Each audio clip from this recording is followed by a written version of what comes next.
नमस्कार दोस्तों, स्वागत है आप सभी का यूपीएससी उत्कर्ष में। मेरा नाम है पूजा द्विवेदी। हाल ही में हमने देखा कि प्रधानमंत्री मोदी जब रूस गए थे उस समय ज़ेलेंस्की ने कहा था कि प्रधानमंत्री जो कि भारत के वर्ल्ड्स लार्जेस्ट डेमोक्रेसी के प्रधानमंत्री हैं वो एक हत्यारे को गले लगा रहे हैं, जब उन्होंने प्रेसिडेंट पुतिन से भेंट की थी।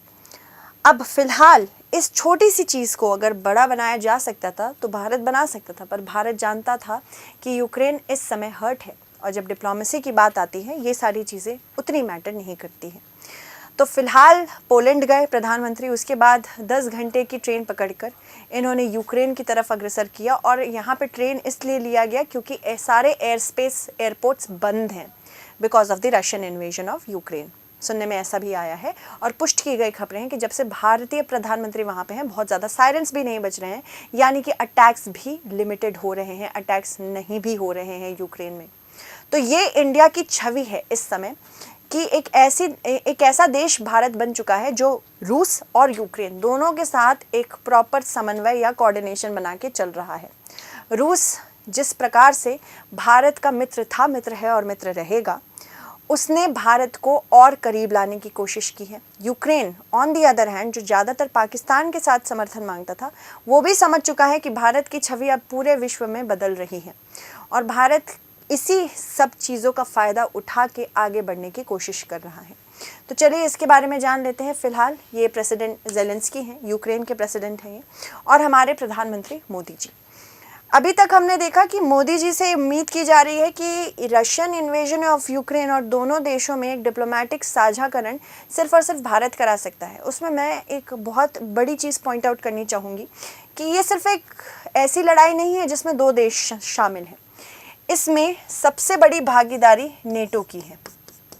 बेसिकली फरवरी 2022 में जब रशिया ने यूक्रेन के ऊपर युद्ध छेड़ा तो उसका सबसे बड़ा मुद्दा नेटो था। नेटो यानी कि North Atlantic Treaty Organization, North Atlantic Treaty Organization. आखिरकार हम भूल ही गए हैं कि युद्ध आखिर हो क्यों रहा है। North Atlantic Treaty Organization 12 countries के द्वारा 1949 में बनाई गई थी।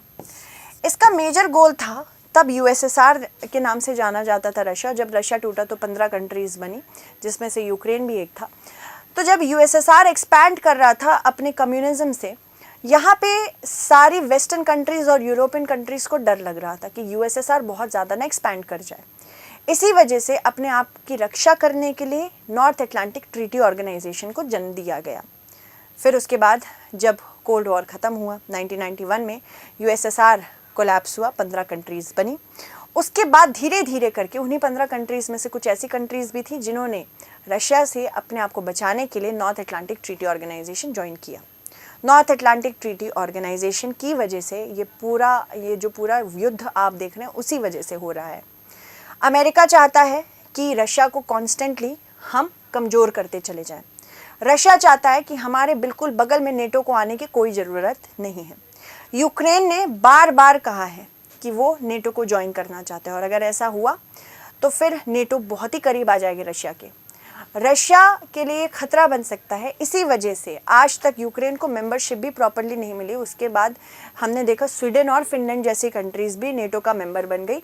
नेटो एक ऐसी कंट्री, एक ऐसा मेंबरशिप ऑर्गेनाइजेशन है जिसमें माना जाता है कि अगर नेटो के किसी भी मेंबर के ऊपर कभी भी किसी प्रकार का हमला हुआ, 32 मेंबर्स हैं इसके, सबसे लेटेस्ट मेंबर इसका स्वीडन है, ये याद रखना है। लेटेस्ट मेंबर कौन है इसका? स्वीडन है। तो अगर किसी भी कंट्री के ऊपर अगर हमला होता है तो माना जाता है वो सारी की सारी कंट्रीज़ के ऊपर हमला हुआ है और ऐसी कंट्री जो अटैक करती है उसके अगेंस्ट वो एक्शन ले सकते हैं, मिलिट्री एक्शन ले सकते हैं। और ये नेटो संधि के अनुच्छेद 5 में लिखा है, आर्टिकल 5 में लिखा है, जिसको बार बार हम बोलते हैं ये heart of the entire treaty है, हार्ट ऑफ द ट्रीटी माना जाता है। इसको इन्वोक या इसका इस्तेमाल सिर्फ एक बार किया गया है जब यूएसए में 9/11 अटैक्स हुए थे और 9/11 अटैक्स की वजह से ही क्या चली थी? अफ़गानिस्तान वॉर चली थी। अफ़गानिस्तान वॉर के अंतर्गत क्या हुआ था, यहाँ पे क्योंकि तालिबानियों ने क्योंकि अलकायदा ने 9/11 हमले में वर्ल्ड ट्रेड सेंटर को उड़ा दिया था, जिसमें बहुत सारे लोगों की मृत्यु हुई थी, बहुत सारे लोग इंजर हुए थे। सॉवरेंटी के ऊपर एक अत्याचार था। इस वजह से अलकायदा माना जा रहा था, ये तालिबान इनको संरक्षण दे रहे हैं। तालिबान का रूल कहाँ था? अफगानिस्तान में। तो अमेरिका ने आर्टिकल 5 को इन्वोक किया और अपने एलाइज के साथ तालिबानियों को ख़त्म करने का एक प्रण लिया और अफ़गानिस्तान में वॉर चली। अभी तो फ़िलहाल इसी वजह से हमने देखा वॉर से कोई फ़ायदा नहीं है, इस वजह से तालिबान के रूल में फिर से वापस अफ़गानिस्तान आ चुका है। तालिबान को ख़त्म नहीं कर पाया अमेरिका, सिर्फ एक बार ही ये इन्वोक किया गया है। तो यूक्रेन यहाँ संरक्षण चाहता है रशिया से। यूक्रेन चाहता है कि वो भी अगर नेटो का मेंबर बन जाएगा तो कल के दिन अगर रशिया उसको अटैक करता है, अपने में समाहित करने की कोशिश करता है, सम्मिलित करने की कोशिश करता है, तो यूक्रेन को नेटो की प्रोटेक्शन मिल जाए। तो इस वजह से, क्योंकि ये सिर्फ 2 कंट्रीज़ के बीच में एक लड़ाई नहीं है, इसमें सबसे ज़्यादा इम्पॉर्टेंट वेस्ट रोल प्ले कर रहा है। इस वजह से ज़रूरी नहीं हम समझते हैं कि एक कोई कंट्री इस बात को, इस वॉर को रुकवा सकती है। ठीक है, चलिए आगे बढ़ते हैं। चर्चा में क्यों है? रूस और यूक्रेन में 2.5 साल में से जारी जंग के बीच प्रधानमंत्री नरेंद्र मोदी हाल ही यूक्रेन पहुंचे हैं। यूक्रेन अपनी सीमा साझा करता है ब्लैक सी से। ये क्रीमिया का एरिया है जो कि एनेक्स्ड एरिया है। 2014 में रशिया ने इसको एनेक्स कर लिया था। मोल्डोवा के साथ अपनी सीमा साझा करता है, रोमेनिया के साथ सीमा साझा करता है, पोलैंड के साथ भी अपनी सीमा साझा करता है, हंगरी के साथ करता है, बेलारूस के बेलारूस के साथ करता है, रशिया के साथ करता है। और यहाँ पे यूक्रेन के इस पूरे हिस्से में सबसे ज़्यादा जोरदार लड़ाई देखने को मिल रही है। अब यहाँ पे लुहांस्क और डोनेस्क को एकदम अलग करके रशिया ने एक तरह से अलग राज्य, अलग स्टेट ही घोषित कर दिया है। तो यूक्रेन फ़िलहाल बहुत ज़्यादा जद्दोजहद में है क्योंकि यहाँ पे बहुत ज़्यादा डैमेज हो चुका है। अब आगे जानते हैं। यहाँ राष्ट्रपति वोलोडिमिर ज़ेलेंस्की के साथ बैठक में मोदी जी ने कहा, भारत हमेशा शांति के पक्ष में रहा है। मैं कुछ दिन पहले रूस के राष्ट्रपति पुतिन से मिला था, तब मैंने मीडिया के सामने कहा था कि यह युद्ध का समय बिल्कुल भी नहीं है। वे यूक्रेन जाने वाले पहले भारतीय प्रधानमंत्री बने और 1991 में सोवियत संघ के टूटने के बाद यूक्रेन का गठन हुआ, ये भी आपको ध्यान रखना है। तब से आज तक किसी भी भारतीय प्रधानमंत्री ने यूक्रेन का दौरा नहीं किया और स्पेशली इस टाइम पे दौरा करना एक बहुत बड़ा मैसेज भी देता है। इसके अलावा दोनों देशों के बीच 1992 में राजनयिक संबंध स्थापित हुए, काफ़ी देर से हुए। यूक्रेन में आकर मोदी जी ने 3 महत्वपूर्ण प्रक्रियाएं शुरू की है। भारत को यूरोप में की शांति के खोज में शामिल करना है, यूक्रेन पर रूसी आक्रमण के उत्पन्न वैश्विक भू राजनीतिक उथल पुथल में दिल्ली के लिए गतिशीलता से गुंजाइश बढ़ाना है। सोवियत काल के बाद कीव के साथ, कीव राजधानी है यूक्रेन की, कीव के साथ दिल्ली के खोए हुए संबंधों को पुनः प्राप्त करना है। अब यूरोप में भारत किस प्रकार से अपनी पैठ जमा रहा है देखते हैं। यूक्रेन में युद्ध समाप्त करने के सवाल पर मोदी जी के पास कोई शानदार शांति योजना नहीं थी। उन्होंने साफ साफ बोला। युद्ध और शांति पर ज़ेलेंस्की से लंबी और गहन बातचीत करने के लिए मोदी का वॉर्सो से यूक्रेन तक लंबी ट्रेन यात्रा करना अपने आप में ही एक महत्वपूर्ण क्षण है।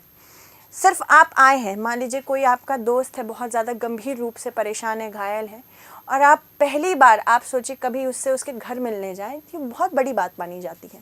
उसके बाद कीव को एक और शांति योजना की नहीं बल्कि मोदी की यूक्रेन की चिंताओं को समझने की ज़रूरत है। यहाँ पे यूक्रेन ये नहीं चाहता है कि मोदी जी वॉर रुकवा दें, ऑफ कोर्स, बट यहाँ पे उनका ध्यान इसमें है कि कम से कम भारत हमारी बात सुने।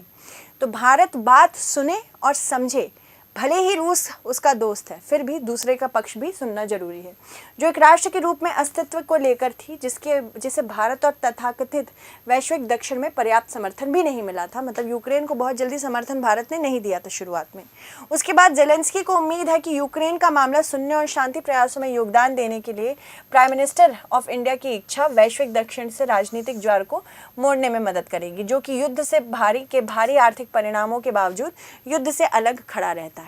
राजनीतिक स्थान की बात करें तो यूक्रेन में युद्ध के भू राजनीतिक परिणाम सामने आने के साथ ही मोदी जी ने कीव की यात्रा की। इस बात का संकेत है कि दिल्ली अब दुनिया को नया आकार देने के लिए संघर्ष में एक मूक दर्शक बनकर नहीं रहेगी। मतलब हम ये नहीं बैठ के सोच रहे हैं कि ठीक है कोई और आके काम कर देगा, कोई और इसे संभाल लेगा, नहीं।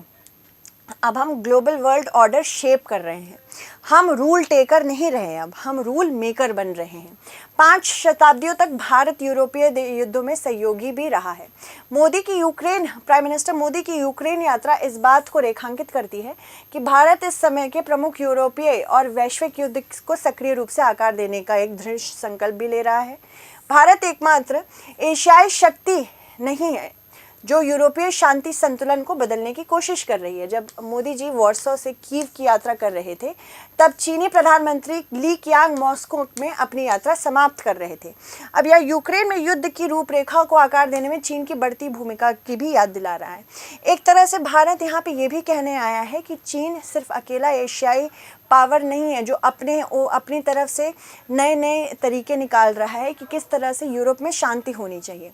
यूक्रेन केवल रूस और पश्चिम के बीच नए सिरे से प्रतिस्पर्धा के बारे में नहीं, बल्कि यूरोप में दिल्ली और बीजिंग की भूमिका के बारे में भी है। जैसे ही प्रधानमंत्री कीव पहुंचे, कमला हैरिस ने डेमोक्रेटिक पार्टी द्वारा संयुक्त राज्य अमेरिका के अगले राष्ट्रपति के रूप में नामांकन भी स्वीकार किया।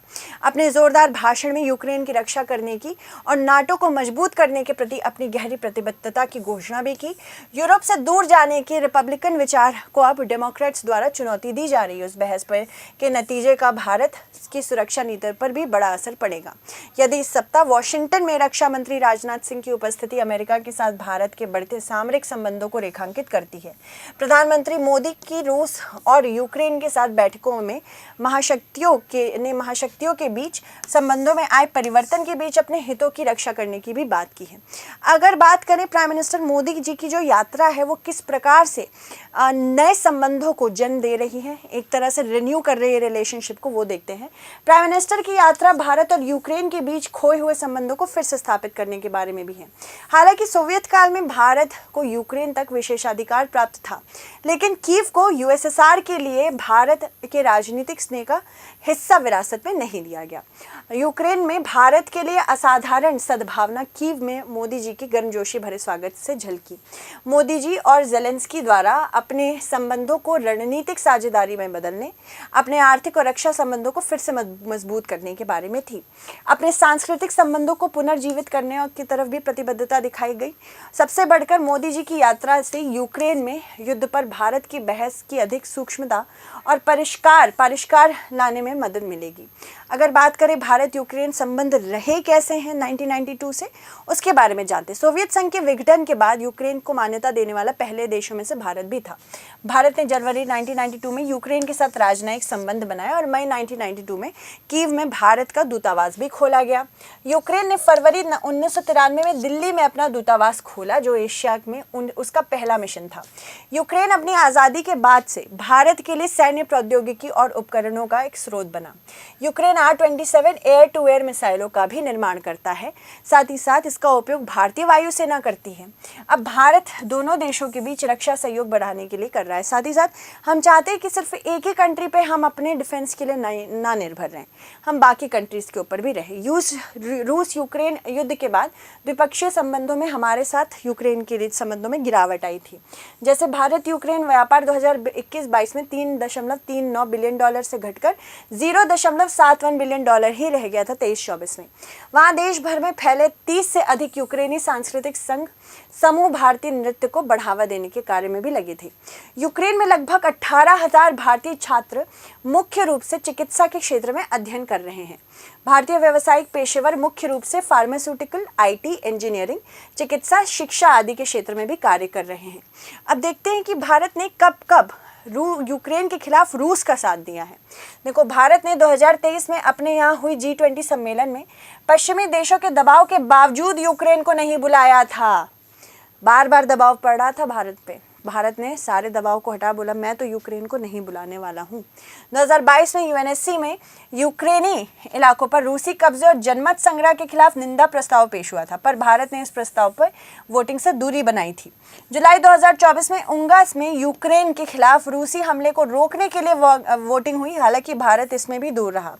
फिर रूस यूक्रेन जंग की शुरुआत के बाद पश्चिमी देशों ने रूसी तेल पर प्रतिबंध लगाने की बात की, लेकिन भारत ने प्रतिबंधों के बावजूद रूस से तेल खरीदना चालू रखा।